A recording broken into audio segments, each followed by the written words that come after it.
This is Nick Baisley from FilmSnobbery.com. I'm here at the Orlando Film Festival for the last day of the festival, but I'm lucky enough to, I've run into the director of the new movie Supercharge Me, and why don't you introduce yourself to everyone?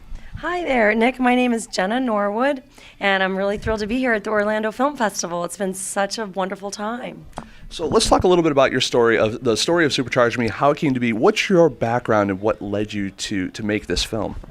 Well, my background is in journalism and in public relations, and I had started to move into video with my PR business because it just seemed to be a more powerful medium to reach people.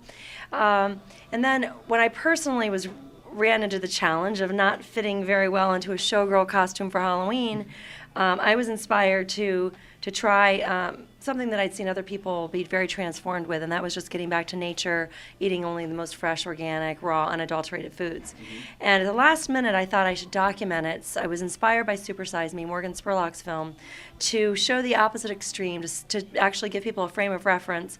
And once they knew what it was like to do 30 days of fast food, I thought it really begged the question, what is the opposite end of the spectrum? So people can make a more educated choice about where they want to be on that spectrum.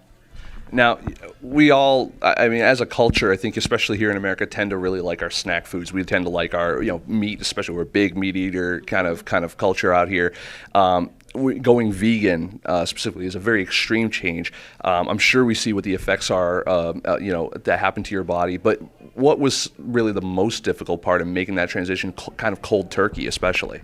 Well, the thing that made this easier for me as a transition was that I actually checked myself into a detox center where they specialize in this, and it's called the Optimum Health Institute. It's in San Diego, but there are other ones all over the world now that are sprouting up because people actually find miraculous results from just eliminating all the processed food and getting back to the most fresh, raw, organic foods.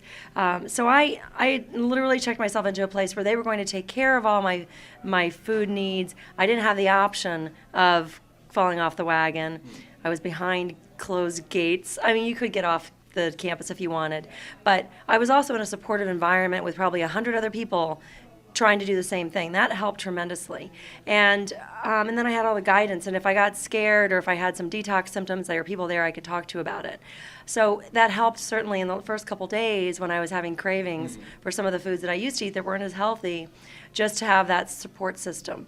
However, this is something that people have been able to do on their own as well at home, or at least start making some positive changes to start incorporating and being much more conscious and start incorporating foods that are more pure and natural foods. One of the public perceptions of going green, as it were, and be, doing either vegetarian or vegan food as that's your staple diet, is that it's a lot more expensive. Yeah. Did you find that there was a drastic change in your overall food bills on a weekly or monthly basis while you were doing this, and is it something that do you still think that anyone who really wanted to try it could do it?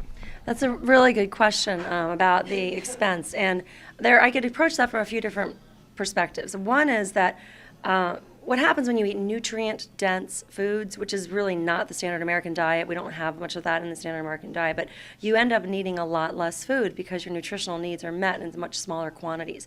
And you don't find yourself hungry all the time. Like a lot of our processed foods make us constantly feel hungry, constantly not satisfied. And then we end up in this emotional eating kind of roller coaster as well. So there's the aspect of you need less food when you're eating the nutrient-dense foods. And then also there's the pay now or pay later. If you pay later, the number one cause of bankruptcy is hospital bills. So if you're talking about some serious costs there, if you don't take care of your health now. And also there are ways to do this and getting involved in your community, in co-ops. And the price of organic produce is coming down because the demand is going up. So that's a positive thing. I mean, even in some superstores now that are standard stores, they have organic sections. And ultimately, it's food in its best form, local, fresh, organic, raw, picked when it's ripe, is the food that you grow for free right in your own garden. So if you really want to talk about getting back to nature, food ultimately shouldn't be costing us, so much money. We should be able to maintain our health in the best way, free. Now, coming from a PR background, as you were, a lot of our audience are independent filmmakers as well. You made a film.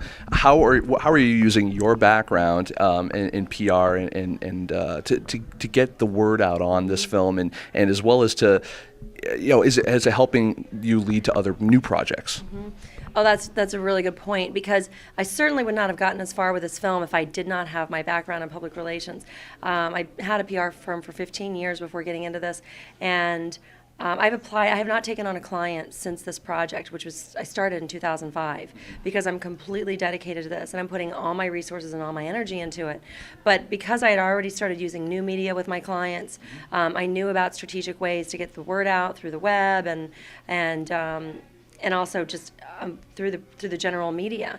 So having a knowledge of how to package something, how to promote it, has helped me tremendously. I never could have afforded to pay somebody like me to do what I've done to get this thing catapulted to where it's gotten. It's been sold and seen in 60 countries now, and now I travel around the country to universities and show the film, and so I'm just thrilled about it, because I'm mostly interested in getting this message out. That's my main priority. I would be thrilled if I break even on the film. That would be wonderful.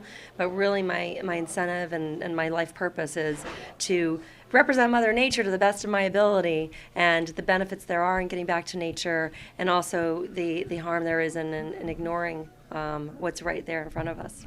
Now, one of the things I also see here on the cover of Supercharge Me is that you have several festival laurels on here. You're here at the Orlando Film Festival, obviously.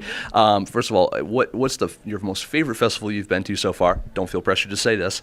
And also, what are some of the things that you've been doing to help promote your film at the various festivals that you've been going to? I didn't have a chance to do much in terms of promotion for this festival, because I didn't know I could come until the very last minute. This happened to come right in the middle of a national tour, and I was thrilled to just be able to sneak in this side trip in the middle of all that. If I'd had more time, I would have put the word out to all the local media. I would have had a chance to put the word out also to all the local groups that are interested in this subject matter, whether it's veganism, vegetarianism, raw food, organic, permaculture farming. When I have the opportunity, that's what I do through meetup.com. You can target and reach people who are interested in, and also even just people interested in documentary film. What I've done in the past at some festivals is I dress up in my showgirl costume, and I prance around in the costume, and that certainly gets attention. And in some cases, I'm able to actually prepare food for the festival audience as well. That's just really nutritious and delicious food. So depending on what the lead time I have and my ability to actually plan and prepare, I'm able to do more. I mean, here I didn't even have a chance to put up a poster, but I was fortunate to have a really excited audience who all said they got inspired at the end, and the Q&A went on for probably about 30 minutes, and it finally had to be cut off because people had so many questions about this.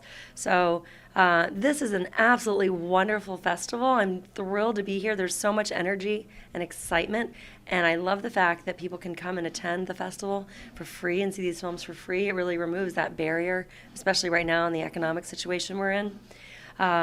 Every festival has something that makes it unique and special. And my first festival, Tofino, British Columbia, was so wonderful because it was it was in this paradise. It's in British Columbia on the west end of the Trans-Canada Highway.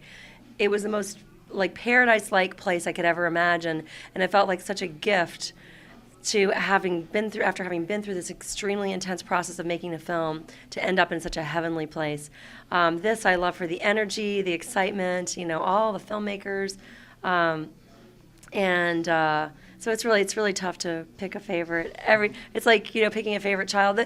The thing that's been so beneficial to me, especially in my earlier festivals, I was showing an earlier version of the film, and I begged the more seasoned filmmakers to please attend my screenings and give me feedback, and which they were so kind to do. So what I did in subsequent months and even over a couple years was I continued to go in and edit and re-edit the film until I finally came up with a final version this year on Valentine's Day. But fellow filmmakers have been such a huge benefit to me, and I'm very, very grateful for their input.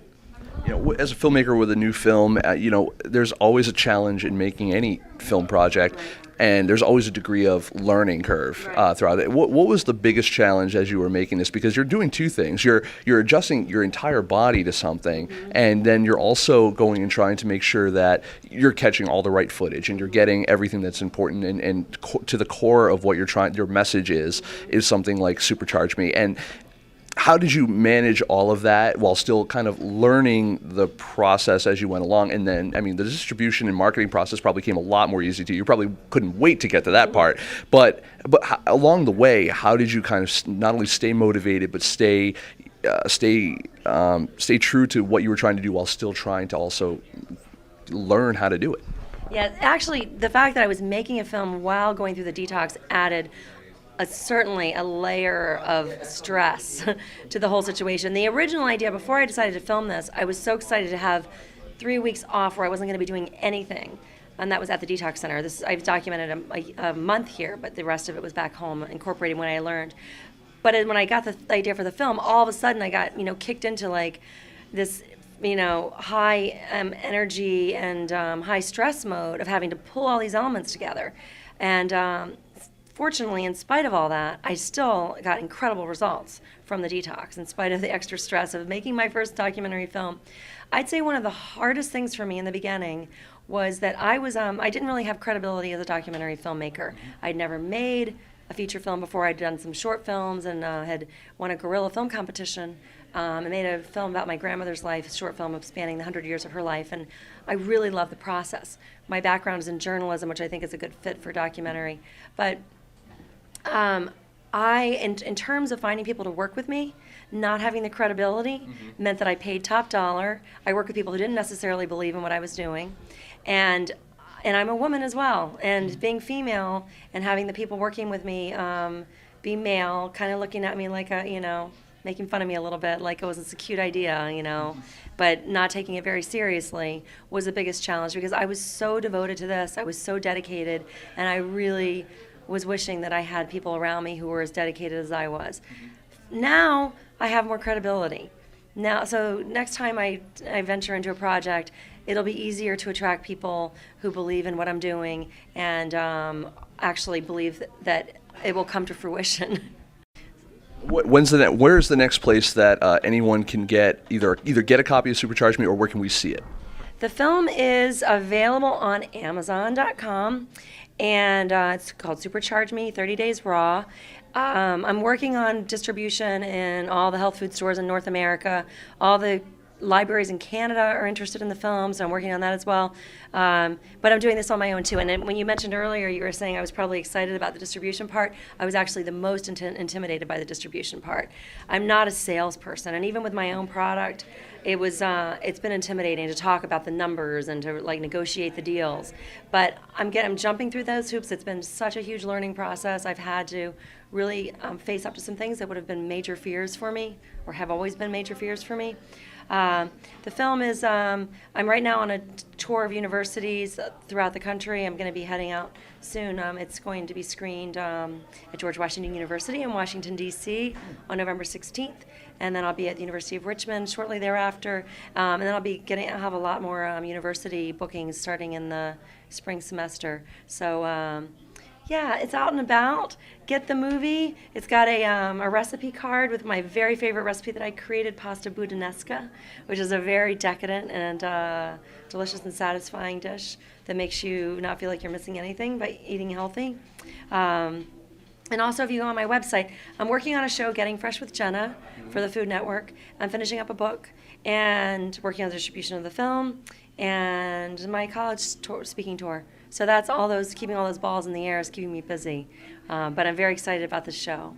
Well, congratulations. I'm really excited both for Supercharge Me. I'm excited about the show and the touring. It's great seeing a filmmaker who has so many, they're all revenue streams, and they're all different ways for you to get your message out there, and that's inspirational on many levels, not obviously the core message itself, as well as the kind of wherewithal to go and get your stuff out there. And yes, it is intimidating. There is no magic bullet. Everyone always asks if there is one, but there isn't. And it's good to see that you're finding unique ways to get your product out there. So congratulations and welcome to the Orlando Film Festival. Thank you. It's so great to be here. I really appreciate the time with you today. And thank you for sharing this information with people. Thank you. It's my pleasure. You keep making movies like this. It keeps me in business. And this is for you. This is for me? Yes. Enjoy it. Mine. Yes. Be jealous. All right. Thank you very Great. much. All right.